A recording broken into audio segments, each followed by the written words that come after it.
Hello friends, आपका स्वागत है ऑप्टियूजर्स पे। आज हम रिवेल प्रेफरेंस थ्योरी को देखेंगे। ये रिवेल प्रेफरेंस थ्योरी होती क्या है? Revealed preference approach has been propounded by the American economist. इसको अमेरिकन इकोनॉमिस्ट ने दिया था द पाउल ए सैमुअल्सन। उनका नाम क्या था? प्रोफेसर पाउल ए सैमुअल्सन का नाम था। His article The Consumption Theory in Terms of Rival Preference in 1938। उन्होंने अपने article consumption theory in terms of reveal preference में ये आपका रिवल प्रेफरेंस का अप्रोच दिया था। जो आपका रिवल प्रेफरेंस होता है वो किस पे रिलाई करता है वो हम देख लेते हैं। This theory relies on the market behaviour of the consumer. और ये किस पे डिपेंड करता है? Market behaviour of the consumer पे डिपेंड करेगा। To know about his preference with regards to the various combination. और जो अपना कंज्यूमर है वो क्या करेगा? वो शो करेगा अपना preference with regard to the various combination of commodities, यानी अलग अलग कॉम्बिनेशन ऑफ कमोडिटीज पे वो अपना प्रेफरेंस शो करेगा। मार्केट बिहेवियर को हम क्या कहते हैं? Market behaviour in the sense कि अगर किसी भी कमोडिटी का प्राइस चेंज हो रहा है तो उस पर जो कंज्यूमर का बिहेवियर कैसा है, यानी डिमांड वो कैसा कर रहा है। हाँ, और अगर मान लीजिए प्राइस बढ़ रही है तो डिमांड क्या कर रहा है? ज़्यादा कर रहा है, फिर कम कर रहा है। तो these are the market behaviour of the consumer. और इसमें रिवल प्रेफरेंस थ्योरी में वो अपना क्या करता है? प्रेफरेंस शो करता है to the various combination of commodities for the two reactions and the response of the consumer. और वो अपना क्या करेगा? रिस्पॉन्स और जो रिएक्शन होगा वो देगा। तो हम आगे देख लेते हैं इसका assumption. The consumer has two combination of commodity. जो फर्स्ट आपका जो assumption है वो क्या है? Consumer has only two combination of commodities. Income of the consumer, price of the commodities are constant during the period of analysis. और जो आपका इनकम होगा कंज्यूमर का वो भी क्या होगा? कांस्टेंट होगा। और क्या होगा? Price of two commodities are constant too. और नेक्स्ट आपका है taste of the consumer are given and remain unchanged during the period of analysis. और जब इस चीज़ का एनालिसिस किया जाएगा तो जो आपका टेस्ट है यानी कंज्यूमर का टेस्ट क्या होगा? वो रिमेन अनचेंज, चेंज नहीं होगा। The consumer should choose only one combination of commodity in a given price income situation. और जो कंज्यूमर होगा एक प्राइस और इनकम सिचुएशन में आपका एक ही कमोडिटी को चूज करेगा based on observe fact that ordinal utility analysis. और जब हम इसको देखेंगे तो ये तरीके से क्या लगेगा हमें? ऑर्डिनल यूटिलिटी एनालिसिस लगेगा। तो हम आगे देख लेते हैं रिवल प्रेफरेंस थ्योरी होती क्या है। Explanation of theory.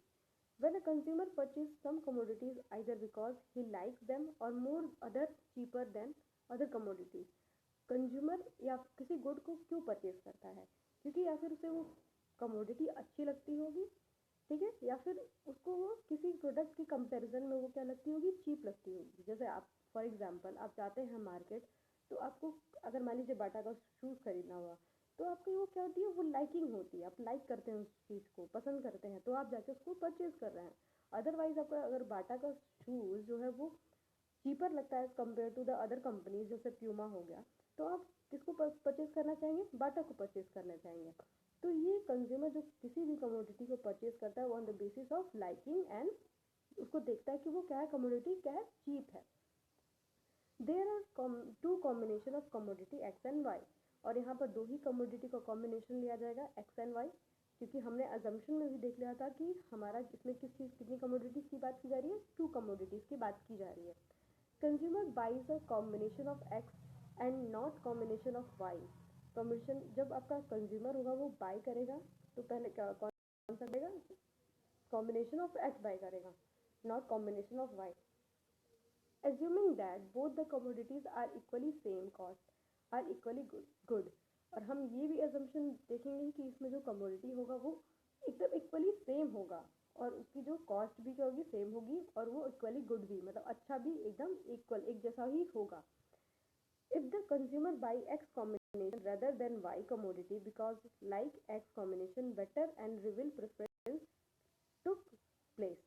अगर if the consumer मतलब आपका जो consumer है कॉम्बिनेशन एक्स को बाई कर रहा है, खरीद रहा है, रेदर देन कमोडिटी एक्स, क्योंकि वो एक्स को क्या करता है? पसंद करता है, अच्छा लगता है उसको, तो इसलिए वो बाई कर रहा है। तो यानी उसने अपनी जो प्रेफरेंस को क्या कर दिया? रिवील कर दिया कि वो एक्स कमोडिटी को खरीदेगा। जैसे मान लीजिए सपोज एक एग्जांपल हम लेते हैं, हम मार्केट में जाते हैं, मान लीजिए हम जा रहे हैं और हमें शूज़ खरीदना है, तो हम मान लीजिए लावी का हम शूज़ खरीदेंगे, ये मैंने एकदम रिवील कर दिया कि मुझे लावी का ही शूज़ लेना है, तो हम लावी का ही शूज़ लेंगे। यानी हम वाई कमोडिटीज यानी अदर जो शूजेज हैं उनको नहीं लेंगे। तो यानी हमने यहाँ पर क्या किया, अपने प्रेफरेंस को रिवील कर दिया। The price line CL reflects the income price situation of the consumer. अब हम आगे इसका ग्राफ देख लेंगे, पर अभी हम इसका एक्सप्लेनेशन पहले देख लेते हैं, फिर हम ग्राफ के थ्रू इसको समझा देंगे आपको। The consumer can choose any combination lying on the price line that is CAB and below left price GEDF। अब हम आगे देख लेंगे इसमें।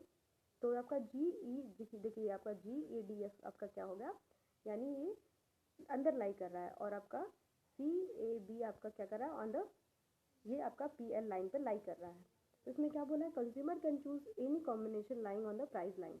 और जो आपको प्राइस लाइन पे जो भी कॉम्बिनेशन है CAB, वो कंज्यूमर किसी को भी चूज कर सकता है। और इसमें अब देख लेते हैं आगे क्या दिया हुआ है, below and to the left price GEDF। और जो आपका बिलो दिया हुआ वो GEDF जो आपका क्या है, कहाँ है गया, हाँ, तो ये क्या है, प्राइस लेवल के कम है, यानी इसकी प्राइस क्या है, GED की प्राइस क्या है, कम है एज कम्पेयर टू जो आपका CAP है। ठीक है, तो हम देख लेते हैं। और the consumer can purchase any combination within the triangle known as the consumer choice triangle. अगर कंज्यूमर जो है इस ट्रायंगल के अंतर्गत जो भी चीज़ें बाई कर रहा है, तो उसको हम लोग क्या बोलेंगे, कंज्यूमर चॉइस ट्रायंगल बोलेंगे। These all alternative combination and the consumer is free to choose any one of them। और आपका इसमें ऑल्टरनेटिव कॉम्बिनेशन भी दिया हुआ है, और कंज्यूमर क्या है, फ्री है कि वो किसी भी कॉम्बिनेशन को क्या कर सकता है, चूज कर सकता है। तो कॉम्बिनेशन लाइन और the price line are equally costly. और जो आपका प्राइस लाइन पे है, यानी CAB आपका क्या हुआ, ये क्या है, आपकी एक सेम कॉस्ट है, इनका इक्वली कॉस्टली है। The combination line below the price line consumer choice triangle is inferior zone. और जो आपका बिलो द मतलब आपका लाइन की बिलो है, यानी ये GED जो है आपका, GEDF जो है आपका क्या है, इंफीरियर जोन में है। ठीक है, और आपका देख लेते हैं, the combination line above the price line is superior zone. और जो आपका यहाँ पर है वो क्या है, सुपीरियर जोन में है। The gap between preferred zone and the inferior zone is said to be the ignorance zone. और जो आपका प्रेफर्ड जोन है और उसके बाद का जो जोन है वो क्या हो रहा है, आपका इग्नोर जोन। देखिए ये आपका प्रेफर्ड जोन हो गया, और ये आपका बोला है इग्नोरेंस जोन, ये आपका इंफीरियर जोन हो गया, समझ पाए। तो ये आपका क्या हो गया, रिबेल प्रेफरेंस थ्योरी का क्या हो गया, एक ग्राफ हो गया। हम फिर से समझा देते हैं। इस पे क्या है, गुड एक्स है, यहाँ पर गुड वाई। यानी जब आपका रिबेल प्रेफरेंस थ्योरी हम पढ़ेंगे तो हमने दो कॉम्बिनेशन ऑफ गुड को लिया है, एक्स एंड वाई। ठीक है, गुड एक्स को हमने एक्स एक्सिस पे लिया है, गुड वाई को वाई एक्सिस पे।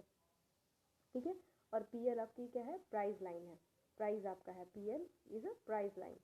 अब हम देखते हैं कि जब ये आपका GED जो क्या है, GEDF क्या है आपका, अंदर है, इट मीन्स दैट कि वो प्राइस के अंदर ही आ रहा है। यानी कि आपका जैसे मान लीजिए जो प्राइस होनी चाहिए 20 रुपीज़, तो वो यानी वो 15 रुपीज़ में मिल रहा है, तो यानी ये क्या है, इंफीरियर जोन में, यानी कम प्राइस में मिल रहा है हमें। और एक तरीके से क्या कह सकते हैं कि ये इंफीरियर क्वालिटी का गुड भी हो सकता है। और अगर हम कोई गुड हो तो क्या करें, उसको बोलेंगे सुपीरियर जोन, क्योंकि वो प्राइस से हमारे जितना हम खरीदना चाह रहे हैं जिस प्राइस लाइन पे, उससे वो ज़्यादा है, तो उसको हम लोग क्या बोलेंगे, सुपीरियर जोन पे। और ये सब क्या है आपके एकदम प्राइस लाइन पे, यानी इनका क्या है, प्राइस एकदम इक्वल है। Consumer can choose any combination lying on the price line CAB। यानी जो आपका कंज्यूमर CAB को आपको परचेज करेगा, जो प्राइस लाइन पे लाई कर रहा है, वो अपना पे कर सकता है। And below to the left of the price line GEDF। और जो बिलो है आपका, वो भी इसको कंज्यूमर परचेज कर सकता है, क्योंकि वो ट्रायंगल के अंदर लाई कर रहा है, भले ही वो क्या है, इंफीरियर कॉम्बिनेशन हो। और आपका नेक्स्ट क्या था, consumer can purchase any combination within the triangle is known as consumer choice triangle. और जो विद इन द ट्रायंगल है, यानी इट मीन्स दैट जैसे ये सारी चीज़ें CAB GEDF, ये सब क्या है, आपको कंज्यूमर परचेज कर सकता है, क्योंकि वो उसकी प्राइस जितना वो इन्वेस्ट करना चाहता है उतने उसके प्राइस के अंदर ही है ये।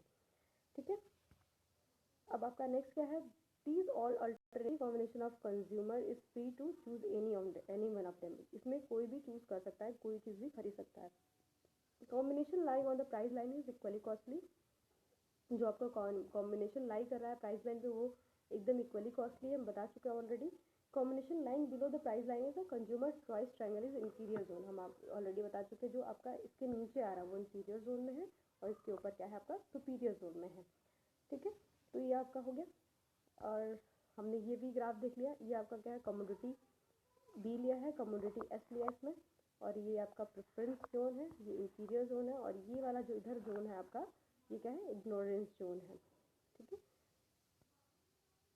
Merits of the rebel preference theory हम देख लेते हैं। द मेरिट मोर रियलिस्टिक, ये थ्योरी क्या है more realistic, more scientific, more consistent है आपका है, based on a fewer assumption, बहुत कम इसमें एजम्पशंस लिए गए हैं और बहुत रियलिस्टिक है। यानी हम जब मार्केट में जाते हैं तो हम ये चीज़ें अपनाते हैं, हम एक्चुअली इसको प्रैक्टिकली देख सकते हैं, क्योंकि हम मार्केट में जाएंगे तो हम किसी चीज़ का प्राइस देखते हैं और हम अपना इनकम के बेसिस पे ही किसी गुड को परचेज करते हैं। तो this is the more realistic and more scientific and more consistent. और डीमेरिट हम देखते हैं ruled out the possibility of indifference in the individual in behaviour of the consumer, हम इंडिफरेंस भी देख सकते हैं, हो सकता है कि वो अपना प्रेफरेंस चेंज कर दें। Fail to be bring a distinction between income effect and the substitution effect of the price changes। और हम यहाँ पर ये देख सकते हैं कि इनकम इफेक्ट भी दिख सकता है, मान लीजिए इनकम बढ़ गई तो हम सुपीरियर गुड भी खरीद सकते हैं, और आपका सब्सटीट्यूशन इफेक्ट भी दिख सकता है, क्योंकि आपका सब्सटीट्यूट कर सकता है गुड को। जब आपका इनकम बढ़ेगा तो आप अच्छे आप चाहेंगे ना कि आप सुपीरियर गुड खरीदें, तो ये भी आपका दिख सकता है। This only with the individual demand curve, और आपका ओनली डिमांड कर्व से ये आपका चल रहा है। तो these are the demerits of the rival preference theory। अब इसका कंक्लूजन देख लेते हैं। प्रोफेसर सैमुएल्सन रिबल preference theory is really an improvement upon the indifference curve analysis. Previous video में हमने देखा था कि इंडिफरेंस कर्व एनालिसिस होता क्या है, तो ये एक तरीके से इनका क्या था, ये इम्प्रूवमेंट था। Has more implication for the welfare economics, और वेलफेयर इकोनॉमिक्स के लिए ये बहुत यूजफुल है। The method of actual observation make it superior to other demand theories, और इसको एक तरीके से एक्चुअल ऑब्जर्वेशन से जो रियलिस्टिक है, कंसिस्टेंसी है, साइंटिफिक मेथड है ये, तो ये इसको क्या बनाता है एक्चुअल ऑब्जर्वेशन बनाता है। रिबल प्रेफरेंस थ्योरी इज रेस्ट्रिक्टिव, और ये एक तरह से रेस्ट्रिक्टिव है। द सैमुएल्सन रिबल preference theory what is gained is rigorous and the methodology is lost in the narrowness of the scope of its application. ये आपका ये थ्योरी का पूरा एक निचोड़ हो गया, तो आप इसको याद रखिएगा, बहुत इंपॉर्टेंट है। तो आपका ये हो गया रिबल प्रेफरेंस थ्योरी। अगर आपको वीडियो अच्छा लगा हो तो लाइक शेयर एंड सब्सक्राइब जरूर करें। Thanks for watching.